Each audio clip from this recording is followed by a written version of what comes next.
मंगला गौरी व्रत कथा। पूजा विधि। इस व्रत में एक ही समय अन्न ग्रहण करके पूरे दिन माँ पार्वती की आराधना की जाती है। मंगला गौरी व्रत पूजा के दौरान सभी वस्तुएं 16 संख्या में होनी चाहिए।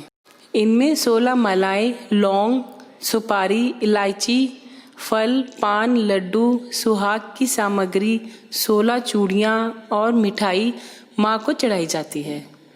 इसके अलावा 5 प्रकार के सूखे मेवे, 7 प्रकार के अनाज, धान्य, गेहूं, उड़द, मूंग, चना, जौ, चावल और मसूर आदि भी पूजा में होना चाहिए। पूजा के बाद मंगला गौरी की व्रत कथा सुननी चाहिए, जो इस प्रकार है।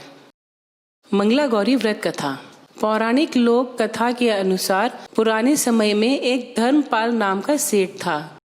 उसके पास धन्य धान्य की कमी नहीं थी, लेकिन उसका वंश बढ़ाने के लिए उसके कोई संतान नहीं थी। इस वजह से सेठ और उसकी पत्नी काफी दुखी रहते थे, जिसके चलते सेठ ने कई जप तप, ध्यान और अनुष्ठान किए, जिससे देवी प्रसन्न हुई। देवी ने सेठ से मनचाहा वर मांगने को कहा। तब सेठ ने कहा कि माँ, मैं सर्व सुखी और धन धान्य से समर्थ हूँ, परंतु मैं संतान सुख से वंचित हूँ।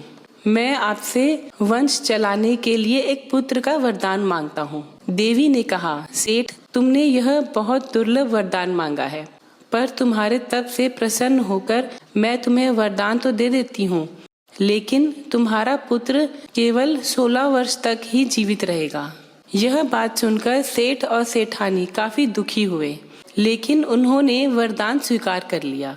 देवी के वरदान से सेठानी गर्भवती हुई और उन्होंने एक पुत्र को जन्म दिया। सेठ ने अपने पुत्र का नामकरण संस्कार किया और उसका नाम चिरायु रखा। समय बीतता गया और सेठ सेठानी को पुत्र की मृत्यु की चिंता सताने लगी। तब एक विद्वान ने सेठ से कहा कि यदि तुम अपने पुत्र का विवाह ऐसी कन्या से करा दो जो मंगला गौरी का व्रत रखती हो, इसके फल स्वरूप कन्या के व्रत के फल स्वरूप उसके वर को दीर्घायु प्राप्त होगी।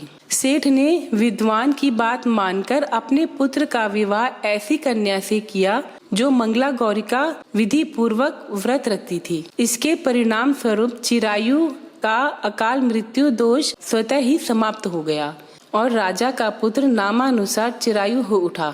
इस तरह जो भी स्त्री या कुंवारी कन्या पूरे श्रद्धा भाव से माँ मंगला गौरी का व्रत रखती है, उनकी सभी मनोरथ पूर्ण होती है और उनके पति को दीर्घायु प्राप्त होती है।